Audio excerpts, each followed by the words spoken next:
And welcome back, Nats fans, to another episode of the DoDcast Postgame show. I'm your host tonight, one of your co-editors, Ricky Keeler. And a rough night for the Nationals, rough afternoon, I should say. Had a chance for another sweep, just like they did last week, and they failed to make that happen. A 6-1 loss to the St. Louis Cardinals. Stephen Piscotty, really the star of this game. 5 RBIs, including a 3-run home run in the ninth inning against Joe Blanton that kind of put the game away. And all in all, just a very frustrating day for the Nationals. Just could never get into a rhythm on offense. Struggled again defensively. And Max Scherzer wasn't bad, but I don't think he was great either. We've got a lot to talk about over the next few minutes or so. So if you want to chime in, feel free to send a question over, if you're listening on YouTube, to the YouTube channel in our chat room. You can also tweet us on Twitter at District on Deck, or tweet me on Twitter at Ricanator555. Let's go through the line score first. 6 runs, 8 hits, no errors for the Cardinals. 1 run, 8 hits, 2 more errors for the Nationals, who made, I think it was 7 errors in this series. They're not playing well defensively right now. And I think maybe a day off tomorrow would be good for them because they've just been very sloppy. I mean, you think about what they've done this series, they're kind of fortunate to walk out of here with 2 out of 3. The Cardinals did not take advantage of a lot of opportunities the Nats gave them with their poor defense. And today it kind of bit them, especially with the wild pitches as well. That was a factor in this game for the Nationals. Mike Leake picked up the win. 7 innings, 4 hits, 7 strikeouts. Max Scherzer takes the loss. 6 innings, 3 runs. Only one of them earned on 4 hits, 10 strikeouts, and 2 walks. And the first inning, I thought, set the tempo for this game. Max Scherzer gets the first 2 guys to strike out, walks Matt Carpenter, and then Stephen Piscotty has a long battle with Scherzer in the pitch count in the first inning. Piscotty ends up winning that battle with a double. I think it was the 8th pitch of the at-bat. Scherzer ends up throwing 28 pitches in the first inning. Not the way you want to start your afternoon. And then I think the turning point in the game, and you feel bad, I hate piling on Anthony Rendon so much, but there's good reason to. Adam Eaton leads off with a double. Rendon, who's using Trey Turner's bat, gets a base up the middle. You've got first and third, nobody out. Your offense has been on a tear. You've got Bryce Harper at the plate, and Rendon gets picked off at first. You can't explain that. I know that his legs, his calf's bothering him from when he missed opening day, and he's not going to die back, but it's just been a rough year for Rendon, and you hate piling on it, like I said, but that ruined the momentum of the game. You had Leake on the ropes there. You could have had a 2-3 spot with Harper, Murphy, and Zimmerman at the plate, and instead you end up with Mike Leake retiring 19 in a row. The Nats really swung at a lot of first pitches during the early portion of the game. They did a good job late, getting a lot of 3-ball counts on Mike Leake, and that kind of got them back in it because Leake was done after 7 innings. And it looked like a complete game about 5 innings in. The shadows were a factor, I do think. So when I look back at this performance by the Nationals offense, I don't think of it as this is going to happen all for a week. This is just, I think, a bad game, a weird start time. You get the weird start time on Friday too, which maybe will play a factor then as well. But the offense just was not in sync today. Daniel Murphy did get a hit, so his hit streak up to 9 games, continues to tear the cover off the ball. And Ryan Zimmerman, another multi-hit game, 2 for 4. Adam Eaton, 2 for 4 with an RBI in the 8th. Nationals did fight back in this game. They were down 3-0, bottom of the 8th, as I mentioned. Wilmer Diffel, bloop single. Adam Lynn, who's been a great pinch hitter, comes up with a base hit. Adam Eaton loops a single to left. You got a 3-1 ball game. Rendon beats out a double play ball, and you got Brett Cecil against Bryce Harper. And I think, again, Brian Knight is not the best fan of Bryce Harper behind the plate. There's a 2-0 pitch Cecil throws. It looks way outside. Gets the strike, and that changes the at-bat because if that pitch is called a ball, it's 3-0. Harper probably walks. You get the bases loaded for Murphy, and who knows what happens with the way Murphy hits with bases loaded. So a lot of things that were frustrating today. Harper put a good swing in that at-bat, and Jorko made a great play. Harper was frustrated all day. Worth was frustrated all day. And the offense, like I said, just could never get in a rhythm against the Cardinals pitching. You get to the bullpen as well, and I keep saying this every show that we do. When is the bullpen going to go a day without giving up a run? Oh, that's all I ask. I'm not asking for the bullpen to go out there and strike out 8 and throw 4 no-hit innings. I'm asking them to go a day where they keep you in the game, they don't give up a run, and they make things a little bit easier. They still don't do that. Romero got a little bit of a break from Dexter Fowler, tripping on first base. That led to an out. Kelly got out of it after a Rendon error in the 8th, which was huge. But then Dusty goes with 3 pitches in the 9th. He starts with Coda Glover, gives him a base hit, and strikes out Dexter Fowler. Sammy Solis then walks Matt Carpenter to strike out Greg Garcia, so Joe Blanton gets the ball, and Piscotty hits one over the left field bullpen. The Nats have given up 9 home runs as a bullpen core. And again, we keep saying this bullpen's not going to be this bad. And it still ends up being this bad. I mean, I think Mike Rizzo made good moves this offseason. I don't think of this as if they had a closer because they can't get into closer situations. Because their setup guys or their middle relief guys are not doing a good job. Kelly's been struggling. Blanton, outside of that mop-up duty against the Phillies, has not fared well. Romero has struggled. Glover at times has struggled. Solis has struggled. None of these guys are getting into a routine, and I understand Baker, they're going for the matchups, but you got one guy rolling. At some point, you just have to stick with it. I mean, Solis, I think, has looked okay, but Dusty keeps avoiding Solis going to finish innings because of these matchups. I mean, he threw decent pitches to Carpenter. He had a 3-1 pitch that was close to being a strike that ended up not being a strike. And then he goes to, like I said, Blanton for Piscotty, and it backfires. So a lot has gone wrong for this bullpen. Again, Ron and I have mentioned, I don't know how you fix it. And Ron even brings up in the chat, how do you set up trying to? I don't know. There's not one guy right now, and Dusty's, I guess, still figuring this out. There's not one guy I can trust with the 8th inning right now. And that's a problem. The problem was supposed to be who finishes games. They can't even get to who finishes games. So it's tough for us to judge Blake Treinen as a closer because he doesn't get many chances to close. It's that simple. You can't have a new closer unless somebody besides Treinen steps up and does what he's supposed to do in the middle innings, or it's worthless at that point. So that's the frustration with the bullpen. The defense, I said, has been really bad this week. 3 pass balls, 3 wild pitches by Max Scherzer today. He had 2 all of last season.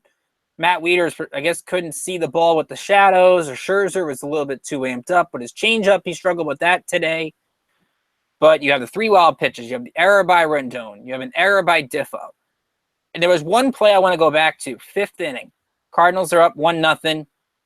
They got a big jam. They got a big opportunity here against Scherzer after the error by Diffo on the Fryer ground ball. Fowler gets hit by a pitch, and Garcia draws a walk. Carpenter hits a pop-up to left field in foul territory. Now, Wilmer Diffo makes a good play. I don't want to take that away from Wilmer Diffo. That was a heck of a play to run down near the left field foul line where the wall is and make the catch. But it led to a run. And I know FP argued on the Masson telecast, you can't give away outs. You can't take outs for granted. And I get that. Carpenter's been ice cold at the plate. I think as a hitter, you have to know that. And I don't want to say don't catch it, but don't catch it.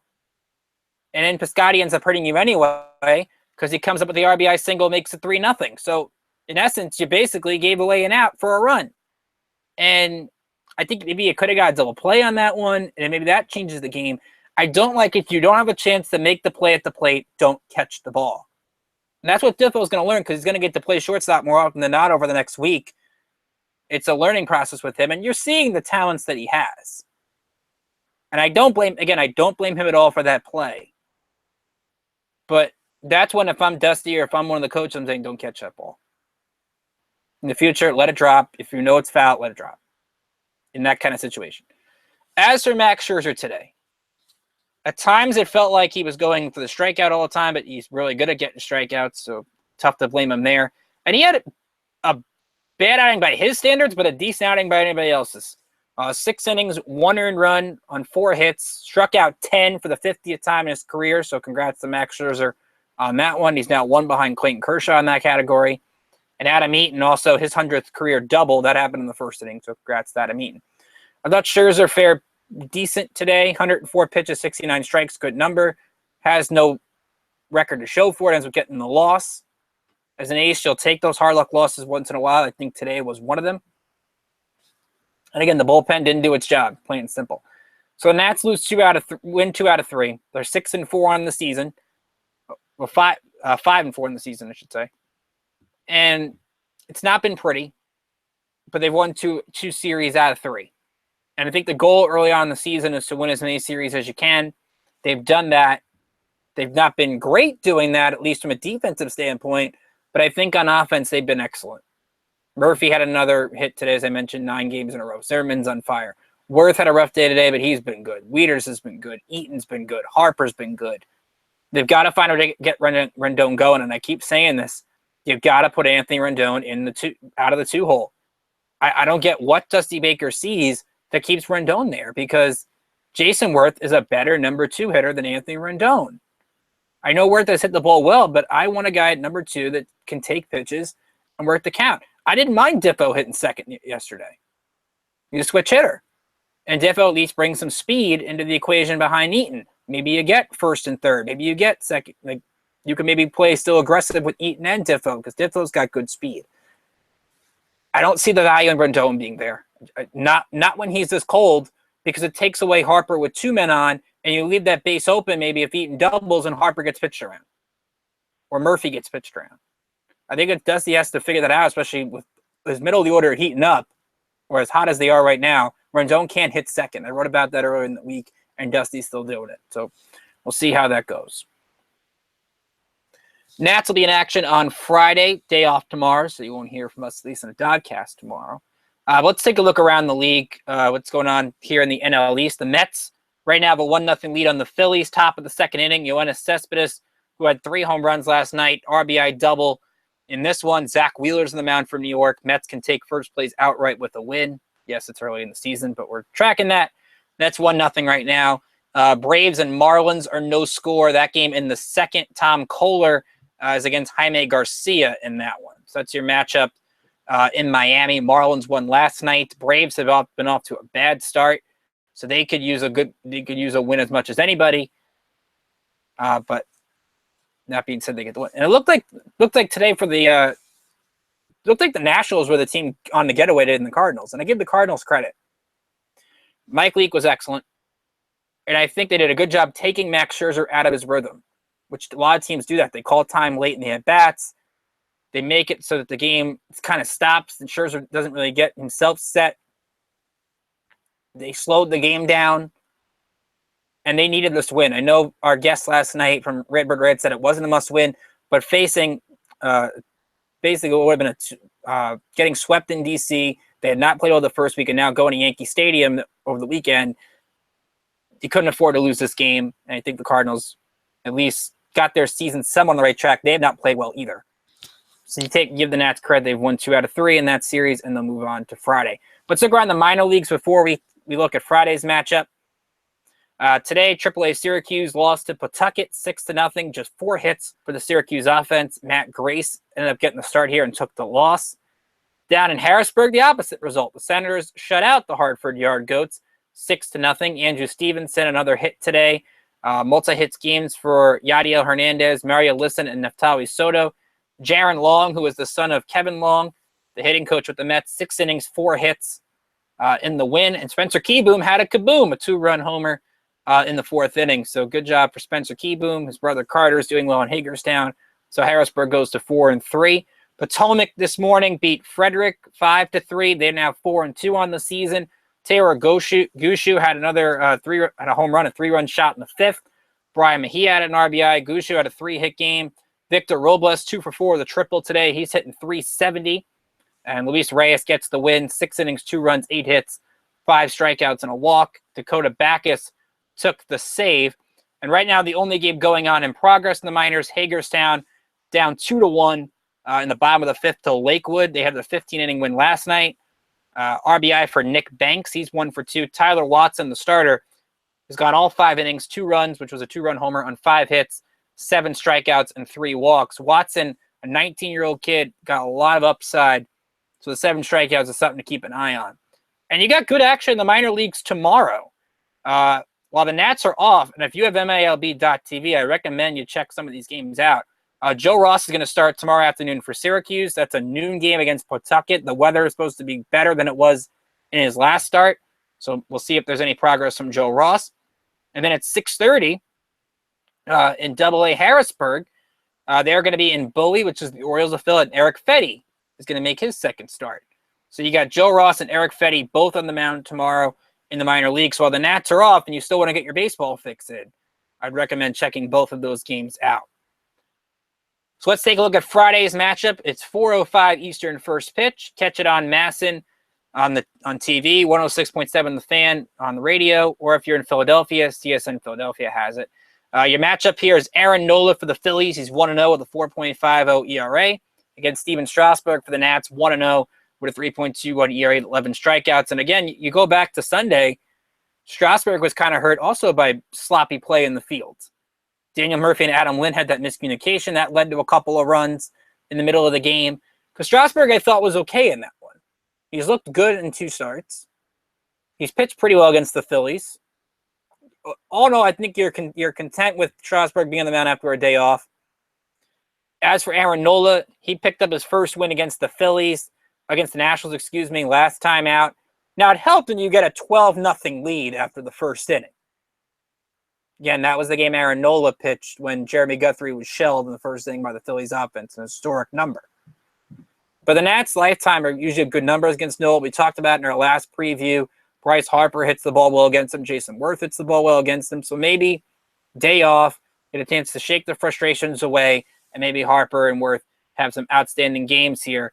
And Ryan brings up a good point. Coda Glover struck out a batter today. So that's good progress as well. I didn't think Glover was that bad. Martinez got a base hit off, and Glover threw a pitch down in the zone. A good pitch. Martinez did a good piece of hitting on it. Tough to blame him there. But with the bullpen, tough to evaluate everybody because everybody's been bad. I mean, the best reliever outside of Trinan, maybe it's Matt Albers. He's only pitched in 1 game.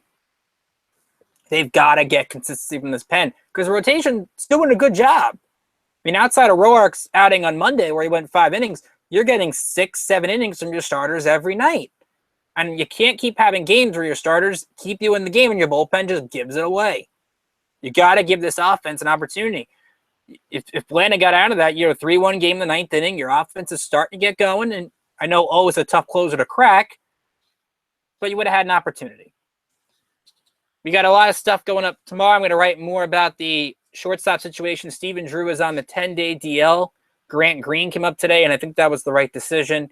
Nationals do not have much shortstop depth now that Emmanuel Burris is suspended. Diffo is going to play most of the time. Green's going to, I guess, will be the backup, maybe play once in a while over the next week. Dusty did say today that Drew injury wasn't as severe as originally thought, so that's a good thing. When you hear a pop on the hamstring, that's never good. So Drew is out. Turner is out. That leaves Diffo and Green. Brandon Snyder could have been an option. He's hitting the ball well, but he doesn't play shortstop. They need a guy that can play short, which now puts more pressure on Anthony Rendon because there's not a guy really to give him a break. And that lower half injury that he has is something to monitor because he has not looked right. He has not looked right offensively. He has not looked right in the field. Just everything has been off for Rendon lately, and hopefully he gets back into it soon. Ron's going to have more in the reaction to today's game tomorrow. And also, Ron will be here with you guys on Twitter and on the DoDcast all weekend for the Nats-Phillies series. I've had a lot of fun talking to you guys over these last 3 games with the Cardinals. What I take away from this series, great offensive performances.